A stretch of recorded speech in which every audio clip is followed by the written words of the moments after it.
Hi guys, me again. Another witches on the budget video. This one is to do with items because I know there's a lot of people out there who are more into the Wicca side of things. I'm not claiming to be Wiccan. I'm not Wiccan. I don't follow the Wiccan religion, but there are elements that are very similar to some things that I have followed and follow.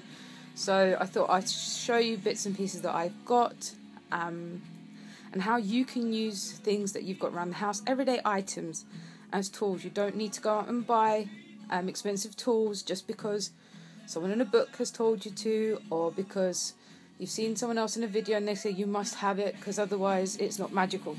Well, like I've said previously, everything's magical. It's just how you decide to use it. So here I have this very, very nice glass. It's got a dark green base, and it has a very sort of feminine feel to it. Now some people could use this as a chalice. Now you can use any kind of glass as a chalice, any cup, as long as it's from a natural material. That's the only thing I would say, because it probably feels better and you could probably get more energy from it if it's from natural, like glass or wood or natural metals, but you don't have to spend lots of money. We had this in my house. It wasn't being used. It was going to be put in the recycling or given away, so I took it. At the moment I keep shells in here. I have used this to drink wine out of. I've used it to hold water. I've used it for scrying. I've used it for doing yes and no answers with water and oil, which I might post in another video on how to do that. But at the moment it's just got, as you can see, some crystals and some shells. Just sits on my working altar just to bring some energy. I don't really use it in the Wiccan way, although some people say, but you just said you drank wine out of it. Yeah, but that's a personal thing. I do what I do, and I don't care what other people think.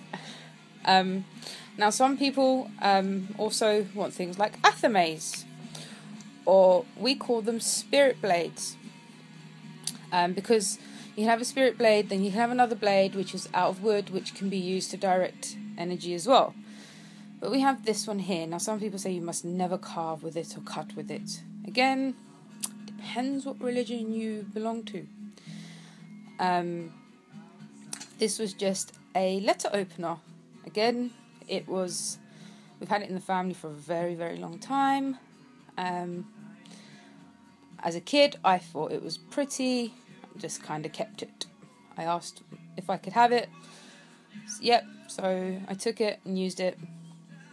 And I've used it in many different ways. I've used it for directing energy when I needed to, when I felt like I needed something. But sometimes I just use it to represent the element of metal or fire, because metal is worked in fire, even though it comes from the earth. So it could represent earth as well. But it's usually that, or spirit, because it's a spirit blade.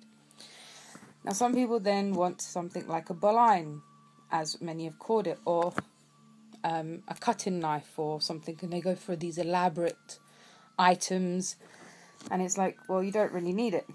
You could use a pair of scissors. Yes, scissors, or just a normal knife that you use for cutting. Again, doesn't have to be anything expensive, and scissors are quite protective as well. In my traditional magic folklore, you keep a pair of open scissors above your door to protect you. And then a wand. Now this wand is quite special to me, although I don't know, I just don't feel comfortable calling it a wand. It is from willow bark. Many, many years ago, walking, and it fell on top of me as I was sat under the tree. So I assumed it was a gift, so I took it. I said thank you. I left something, I didn't have anything, so I just left some of my hair. And I took it home. I carved it. Well, I just took off the dirt. And here it is. And then on a trip once, some random person came up to me and gave me this fossil and said it would bring me luck. So decided I'd attach it to my willow wand. Now, some people use wands to open and close circles. Some people use it to direct power. I associate willow with healing, so I use this sometimes when I'm doing healing work. But yeah, I just felt like doing this. But again, I don't use the items the same way as other people use them, maybe in a Wiccan tradition. I use them a little bit differently. I use them how I feel I need to use them. Most of the time, I don't use tools. I don't feel that I need to use tools. But there are times when I feel drained, or I'm not feeling well, and I can't actually physically direct power or energy, so I will use something that I'm drawn to, and usually my deities tell me to, because they don't want me to feel worse. But yeah, you don't need to go out and buy these expensive wands.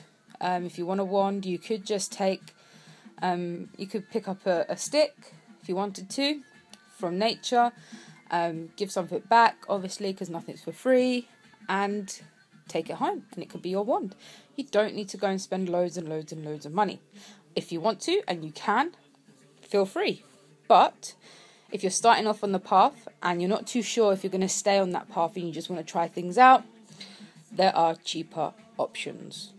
So yeah, let me know what you guys think, what your comments are. This is just a small take, just a few items, I think there's like loads of items when it comes to some books and some people. So I don't know. This is just what I have here. So yeah, let me know what you think. Blessed be.